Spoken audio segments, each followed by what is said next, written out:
തൊപ്പി എന്ന പേരിൽ അറിയപ്പെടുന്ന ഒരു യൂട്യൂബറാണ് നിഹാദ്. തന്റെ വരുമാനം വെളിപ്പെടുത്തിയിട്ടുള്ള തൊപ്പിയുടെ വീഡിയോയാണ് നിലവിൽ ശ്രദ്ധ ആകർഷിക്കുന്നത്.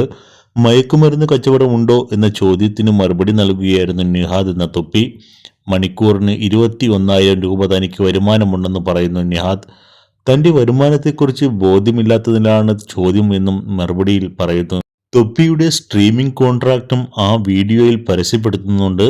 എനിക്ക് സ്ട്രീമിംഗിൽ എത്ര വരുമാനം കിട്ടുമെന്ന് നിങ്ങൾക്കറിയില്ലല്ലോ, അതാണ് കാര്യം. എന്നാൽ ഞാൻ ഒരു കാര്യം വീഡിയോയിൽ കാണിക്കാം. ഇതിൻ്റെ ഒറിജിനൽ സ്ട്രീമിംഗ് കോൺട്രാക്റ്റാണ്. 1 മണിക്കൂർ സ്ട്രീമിങ്ങിന് മാത്രം തനിക്ക് 21,000 രൂപ ലഭിക്കുന്നുണ്ട്. ദിവസം 1 ലക്ഷത്തോളം സ്ട്രീമിങ്ങിൽ ഞാൻ ഉണ്ടാക്കിയിട്ടുണ്ട് എന്ന് വ്യക്തമാക്കുന്നു നിഹാദ്. അപ്പോൾ മാസവരുമാനം എത്രയായി? ഇത് സ്ട്രീമിംഗ് മാത്രമാണ് എന്നും നിഹാദ് പറയുന്നു. പിന്നെ ഒരുപാട് പ്രൊമോഷൻസ് ഉണ്ട് തനിക്ക്. ഉദ്ഘാടനങ്ങളുടെ വകയും വരുമാനം ലഭിക്കുന്നുണ്ട്. അങ്ങനെ പല വഴികളിലൂടെ വരുമാനമുണ്ട്. ഇതൊക്കെ നിയമപരമായിട്ടുള്ള വരുമാനമാണെന്നും നിഹാദ് പറയുന്നു. അങ്ങനെ പൈസ ഉണ്ടാക്കാൻ പറ്റുമ്പോൾ നിയമവിരുദ്ധമായി ചെയ്യില്ലെന്നാണ് നിഹാദ് വ്യക്തമാക്കുന്നത്.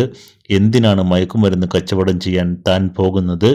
എനിക്കെന്താ ഭ്രാന്തുണ്ടോ? താനെന്താ പൊട്ടനാണോ എന്നും ചോദിക്കുന്നു തന്റെ വീഡിയോയിൽ നിഹാദ്. രോഷാകുലനായിട്ടാണ് നിഹാദ് വീഡിയോയിൽ പ്രതികരിക്കുന്നത്. എന്തായാലും നിഹാദ് വരുമാനം വെളിപ്പെടുത്തിയതിന്റെ വീഡിയോ വ്യാപകമായി പ്രചരിക്കുന്നുമുണ്ട്.